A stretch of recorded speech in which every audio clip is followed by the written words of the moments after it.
Let's talk about these changes that are rolling in, because we are actually seeing some increased clouds and a few flurries that are going to be possible. I'll put this into motion over the past 6 hours. You can see that incoming weak boundary that will eventually move through during the overnight that will bring in a slight cooling trend for Sunday. So we're going to enjoy that more mild air while we've got it. The fact that our wind direction has now changed out of the southwest, and it will be a bit of a breezy day, but it will also be a mostly cloudy day. So while temperatures are running significantly warmer than this time yesterday, we are of course still below the freezing mark. So the potential is there that we could see a few flurries flying around, especially this morning.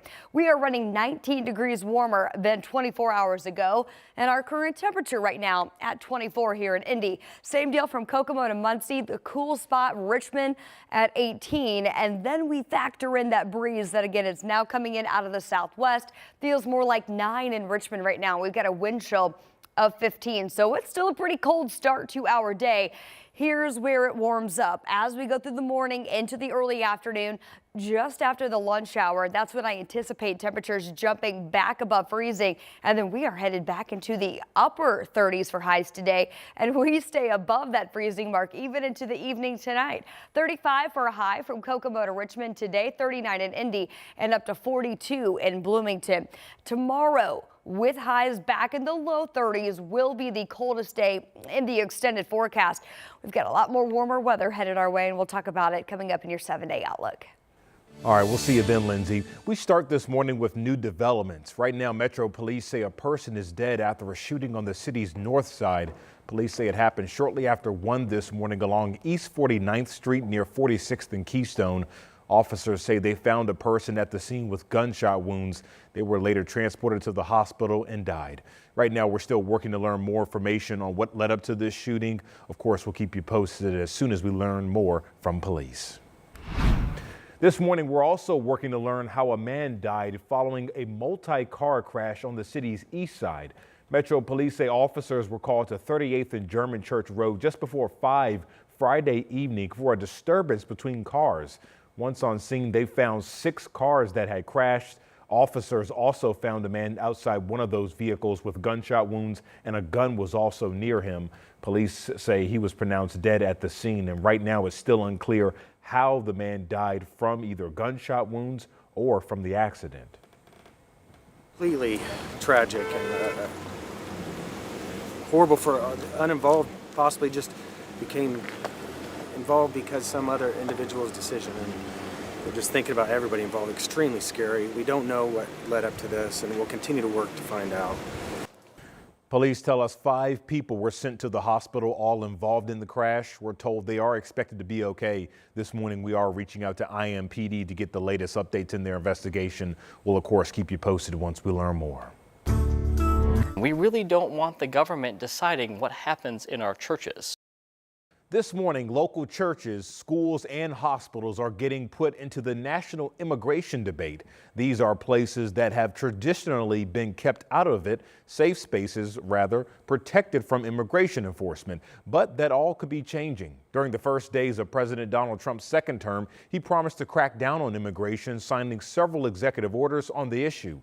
Right now, hundreds of troops are arriving at the southern border, and the promise of raids and mass deportation is creating uncertainty and unease in communities across the country.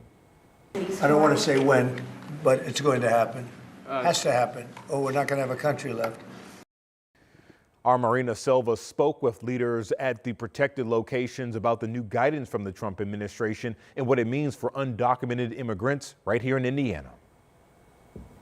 It's still unknown for many church leaders what can be done if and when ICE agents show up to a church. But what many of them have told us, they're going to do what they can to protect their congregation. With President Donald Trump canceling a policy to prevent ICE agents from entering schools, hospitals, and churches, some local pastors are trying to figure out what they can do. So I just feel like that's violating the sanctity of the church. Reverend Charles Harrison says right now many pastors are left in the dark. It seems like to me there should be conversations with ICE agents and pastors and priests and imams, before they come inside a church to try to make an arrest. According to the National Immigration Law Center, ICE agents can be prohibited from going into private areas of an organization unless they have a judicial warrant or express permission. Reverend Harrison says this is something his congregation is looking into. Since we know that now, we may need to do that. Reverend Bo Underwood was upset to hear about the change. I was really shocked and surprised. Again, religious liberty is such a sacrosanct principle in our society. It's enshrined in our Constitution. And he believes many people are scared right now.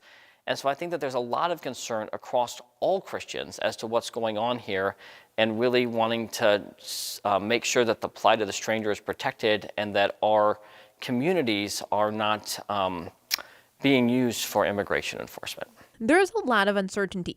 What we do know, ICE agents can enter public areas without permission. ICE does need probable cause for an arrest. ICE needs a judicial warrant or permission to enter private areas.